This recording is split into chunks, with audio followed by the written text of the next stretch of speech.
السلام علیکم، زه یم ستاسو دوست، ستاسو ملګری کامران خان. تاسو دا ویډیو ګورئ، دې باندې یو څو خبرې کوو. د خیره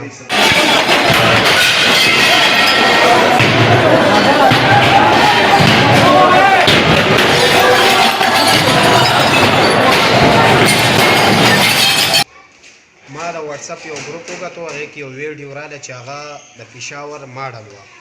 یو څو ماشومانانو چې شیشې ماتولې خپلې ګوتې هم پرې خوږې کړې وې، نو د هغې بیا ما یو چا نه تپوس وکړو چې دا ولې. هغې وویل چې دا یو سرجي ګستاخي کړې وه. نو جی دا چې دغه رنګه ګستاخیانې کېږي، دا زمونږ مسلمانانو نومونه ختموي. دا څوک و؟ دا هم دا عیسایان، شیعهګان، قادیانان. موږ له پکار دی وروره چې دا ټیچران دا زر تر زر دلته نه ختمول پکار دي.